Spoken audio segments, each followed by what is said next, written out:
दोस्तों, आप लोगों ने ये कहावत तो सुनी ही होगी, जल में रहकर मगर से बैर नहीं करते। कुछ वैसे ही यदि आप भारतीय उपमहाद्वीप में हैं तो यहाँ पे रहकर आप भारत से बैर नहीं कर सकते। दरअसल दोस्तों, कल एक न्यूज सामने आई थी जिसके अंतर्गत चाइनीज नेवल शिप बांग्लादेश में डॉक की है। जी हाँ दोस्तों, आप देख सकते हैं 21 अक्टूबर का ये न्यूज है। और इसके बाद बांग्लादेशी एनालिस्ट्स ने भारत को कोसना शुरू कर दिया कि ये मैसेज है कि जो यूनुस सरकार है इसको दुनिया का एक्सेप्टेंस है, चाइना का भी एक्सेप्टेंस है, ये भारत के लिए चेतावनी है कि आप भी हमें एक्सेप्ट कीजिए। दोस्तों, जानते हैं आज क्या हुआ है? आज एक न्यूज सामने आ रहा है जिसके अनुसार ये पता चल रहा है कि जो मोहम्मद यूनुस की सरकार है ये पूर्ण रूप से असंवैधानिक है। जो वेस्टर्न नरेटिव चलाया जा रहा था, जैसा आप देख सकते हैं यहाँ पे गार्डियन का न्यूज है 2 महीने पुराना, कि बांग्लादेश की प्राइम मिनिस्टर ने रिजाइन किया है देश छोड़ने के पहले। ये झूठ हो चुका है। जी हाँ दोस्तों, बांग्लादेश के जो इस वक्त प्रेसिडेंट हैं उन्होंने ही साफ साफ कह दिया कोई एविडेंस नहीं है शेख हसीना के रेजिग्नेशन का। मतलब यह है दोस्तों, जो बांग्लादेश में प्रोटेस्ट हुआ है उसके बाद ये जो सरकार बैठाई गई है ये असंवैधानिक है, ये अनकॉन्स्टिट्यूशनल है। और इस वजह से यदि आप कोई भी फैसला ले रहे हैं, जैसे कि कल का ही न्यूज है, ये भी देख लीजिए, अवामी लीग को पॉलिटिक्स में पार्टिसिपेट करने से रोक दिया जाएगा। इंटरिम गवर्नमेंट यूनुस सरकार ने फैसला लिया है, अवामी लीग या नाम बदल के और कोई पॉलिटिकल पार्टी बना लें वो लोग, लाइक माइंडेड पार्टीज, इनको पॉलिटिक्स में पार्टिसिपेट नहीं करने दिया जाएगा। तो ये सब फैसला ही असंवैधानिक है क्योंकि ये शख्स असंवैधानिक है। जी हाँ दोस्तों, इससे यह पता चलता है कि भारतीय उपमहाद्वीप में रह के आप भारत से पंगा नहीं लेते, फिर आपके पीछे भले अमेरिका क्यों ना खड़ा हो। आप देख सकते हैं ये सब कुछ उभर के आया है। क्या है डिटेल में, आइए जरा इस पर चर्चा करें। पर इससे पहले आप लोगों को याद दिलाना चाहूंगा दोस्तों, कल हमारा ऑफर खत्म हो रहा है। 24,999 रुपए में आप लोगों के लिए यूपीएससी सीएससी का सब्सक्रिप्शन लाए हैं दोस्तों। वैसे तो आपको 1 साल मिलता, लेकिन आपको हम आपकी प्रिपरेशन को ध्यान में रखते हुए, ताकि आपका 2025 का टारगेट पूर्ण रूप से कवर हो जाए, 3 महीना एक्स्ट्रा फ्री ऑफ कॉस्ट दे रहे हैं। यदि आप 2026 टारगेट कर रहे हैं तो आप 18 महीने का लीजिए, 4 महीना आपको हम फ्री ऑफ कॉस्ट देंगे दोस्तों। ये सब आपको मिल रहा है केवल 24,999 रुपए में, जिस कीमत में कंप्लीट जीएस का course, complete CSAT prelims test series, mains test series with evaluation, 1-on-1 mentorship, सब कुछ आपको मिलता है। लाइव लेक्चर्स देखिए, रिकॉर्डेड लेक्चर्स देखिए, आपको जिसमें देखना है, हिंदी में, इंग्लिश में जिन फैकल्टी से पढ़ना है आप उनसे पढ़ सकते हैं दोस्तों। मार्केट में जाएंगे इस कीमत पे केवल मेंस टेस्ट सीरीज मिलती है, इसमें आपको हम कंप्लीट पैकेज दे रहे हैं। ये ले लिया, आपको और कुछ नहीं चाहिए। नीचे दिए गए लिंक में जल्दी से जाएं, जाके एनरोल करें। डिस्क्रिप्शन बॉक्स, पिन कमेंट में लिंक मिल रहा है। Use the code KC10 for availing this offer. तो आइए जरा देखते हैं क्या हुआ है। बांग्लादेश के प्रेसिडेंट मोहम्मद शाहबुद्दीन, उन्होंने कह दिया कि भैया मेरे पास कोई डॉक्यूमेंट्री एविडेंस नहीं है जिसके द्वारा यह स्थापित हो कि शेख हसीना जी ने रिजाइन किया था देश छोड़ने के पहले। दोस्तों, उन्होंने डिटेल्स बताए हैं उस दिन के। उन्होंने कहा कि हमने काफी प्रयास किया कि हमें कोई एविडेंस मिले, सारे ब्यूरोक्रेसी से पूछ लिया क्या कोई कागज है जिसके द्वारा आप ये दिखा सके कि हाँ इन्होंने रिजाइन किया है। बोले कोई डॉक्यूमेंट कहीं भी नहीं है। कहा कि शायद उनको समय नहीं मिला होगा, बड़ी सीजन्ड पॉलिटिशियन है, समय नहीं मिला होगा, हम भी जानते हैं। दरअसल दोस्तों, उस दिन का इवेंट इन्होंने याद किया। कहा कि 10:30 मुझे कॉल आया था कि शेख हसीना जी के रेसिडेंस से कि वो प्रेसिडेंट पैलेस बांग भवन आएंगी उनसे मिलने। और उसके बाद तैयारी जोर शोर से शुरू कर दी गई थी कि प्रधानमंत्री आने वाली है। 1 घंटे बाद वापस कॉल आता है कि वो नहीं आने वाली। दोस्तों, यहाँ पे आपको बताना चाहूंगा कि अपोजिशन, जो उस अपोजिशन कहना गलत होगा, फिलहाल तो यही रूल कर रहे हैं, प्रेसिडेंट के जरूर अगर आप देखें तो खिलाफ ये आवाज उठा रहे हैं। Law adviser doctor Asif Nazrul, basically Mohammad Yunus की सरकार में एक्टिंग लॉ मिनिस्टर है, इन्होंने कह दिया इसके हिसाब से तो ये झूठ बोल रहे हैं प्रेसिडेंट। उन्होंने कहा 5 अगस्त को प्रेसिडेंट ने स्वयं अपने स्पीच में कहा है कि उनके पास एक रेजिग्नेशन लेटर आया है। और उन्होंने कहा कि अगर अब ये कह रहे हैं कि कोई रेजिग्नेशन लेटर नहीं है तो इन्होंने अपने ओथ को वायलेट किया है।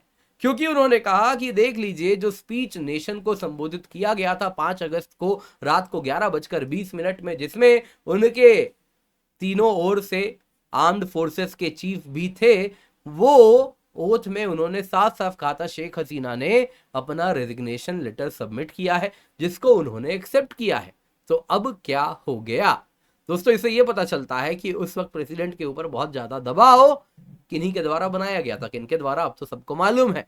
आर्म्ड फोर्सेस को भी किसने किस प्रकार से क्या प्रलोभन दिया था, जिसके बाद इस प्रकार के दबाव बनाया गया था बांग्लादेशी आर्म्ड फोर्सेस के द्वारा, वो सब अब कहीं ना कहीं उस पर भी चर्चा होगी। दोस्तों यहाँ पे एक बात समझनी होगी, ये रेजिग्नेशन बड़ा इंपॉर्टेंट है। आपको याद होगा वेस्ट स्टार्टिंग से ही कह रहा था कि रिजाइन किया है, रिजाइन किया है। देखिए दोस्तों, शेख हसीना जी ने रिजाइन किया था, यही दुनिया मान रही थी, क्योंकि वेस्टर्न नैरेटिव इस प्रकार से चलाया जा रहा था। इसके वजह से पार्लियामेंट और काउंसिल ऑफ मिनिस्टर को डिसॉल्व किया गया था, क्योंकि प्राइम मिनिस्टर ने रेजिग्नेशन दे दिया था। इस वजह से मोहम्मद यूनुस की सरकार आ पाई थी। बांग्लादेश के सुप्रीम कोर्ट से भी पूछा गया था कि शेख हसीना जी ने रिजाइन कर दिया है, अब क्या करें। तो दोस्तों प्रेसिडेंट को ये आर्टिकल 106 एम्पावर करता है बांग्लादेश के कॉन्स्टिट्यूशन का, जिसके अनुसार जब भी उनको लगता है कि कोई भी सवाल है पब्लिक इंपॉर्टेंस का, लॉ का, तो सुप्रीम कोर्ट से पूछ सकते हैं कि आपकी क्या राय है। तो इस वक्त भी जब उन्होंने बांग्लादेश के प्रेसिडेंट ने सुप्रीम कोर्ट से पूछा कि शेख हसीना जी ने रिजाइन कर दिया है, अब कार्यभार कैसे चलाया जाएगा, तो कार्यभार का ध्यान रखते हुए उन्होंने कहा था कि अब एक इंटरिम गवर्नमेंट बना दी जाए, जिस वजह से मोहम्मद यूनुस की सरकार बिना चुने भले सुप्रीम कोर्ट के आदेश के अनुसार उनको भेज दिया जाता है और मोहम्मद यूनुस की सो कॉल्ड सरकार आ जाती है, जो कि पावर सब्ज्यूम कर लेती है। लेकिन अब सवाल उठ रहा है, सुप्रीम कोर्ट ने आर्टिकल 106 के अंतर्गत इस प्रकार का इंटरप्रिटेशन इसीलिए दिया था क्योंकि उसको ये लग रहा था कि शेख हसीना जी ने तो रिजाइन किया है, पर शेख हसीना जी ने तो कोई रेजिग्नेशन ही नहीं दिया है। देखिए दोस्तों, यहाँ पे आपको जानना पड़ेगा, शेख हसीना के जो पुत्र हैं सजीब वाजिद, उन्होंने भी क्लियरली कहा कि शेख हसीना ने कभी रिजाइन नहीं किया है। उन्होंने कहा जहां तक कॉन्स्टिट्यूशन की बात है, शेख हसीना अभी भी बांग्लादेश की प्रधानमंत्री हैं। मतलब यह है दोस्तों, मोहम्मद यूनुस के लिए प्रॉब्लम्स बढ़ने वाले हैं। जो भी फैसले उन्होंने लिए हैं ये सब के सब डीलेजिटिमाइज हो जाते हैं, क्योंकि ये सरकार असंवैधानिक है।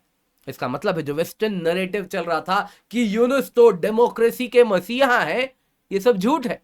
यूनुस केवल और केवल एक पॉपुलरली इलेक्टेड सरकार जो शेख हसीना की थी उसको टॉपल करने वाले हैं, सड़क के, कहना नहीं चाहता लेकिन हाँ, गुंडागर्दी के द्वारा, जिसको स्ट्रीट प्रोटेस्ट का नाम दिया गया, जिसके बाद किस प्रकार से वहां कत्लेआम हुआ है, उस स्ट्रीट प्रोटेस्ट से ये पावर में आए हैं। इसका मतलब ये है, ये कोई डेमोक्रेसी के मसीहा नहीं, ये बल्कि एक बूढ़े डिक्टेटर है, सेनाइल डिक्टेटर। जी हाँ दोस्तों, मैं बूढ़ा शब्द इसलिए सोच समझ के कह रहा हूं क्योंकि इनकी जो समझ है आप देख सकते हैं ज्यादा चल नहीं रही है। इनके पीछे भी कुछ शक्तियां हैं जो इनको चला रही हैं, और ये जो पूरा का पूरा सरकार चलाया जा रहा है, अब तो इन्होंने स्वयं क्लिंटन फाउंडेशन में दिए गए स्पीच में कबूल भी कर लिया है। इसका मतलब क्या है? इसका मतलब यह है कि भारत के साथ बैर करोगे, भारत को धमकी दोगे, तो अगले दिन ही तुमको रिजल्ट मिलता है। बांग्लादेश के एनालिस्ट ने कहा था, जब चीनी जहाज बांग्लादेश के पोर्ट में डॉक किया था, उस वक्त कहा था कि देखिए जरा, ये भारत के लिए मैसेज है कि दुनिया मोहम्मद यूनुस की सरकार को एक्सेप्ट कर रही है, इंक्लूडिंग चाइना, तो भारत भी मोहम्मद यूनुस को एक्सेप्टेंस दे और उसी हिसाब से अपने रिश्ते आगे बढ़ाए। दोस्तों यहाँ तो मोहम्मद यूनुस की सरकार का एक्सेप्टेंस ही अब सवाल पर आ गया है। सवालिया निशान है कि मोहम्मद यूनुस, उनकी सरकार तो अब असंवैधानिक हो चुकी है। तो इंस्टेंट कर्म जिसको कहते हैं, कुछ वैसा ही आपको यहां पर भी होता हुआ दिख रहा है।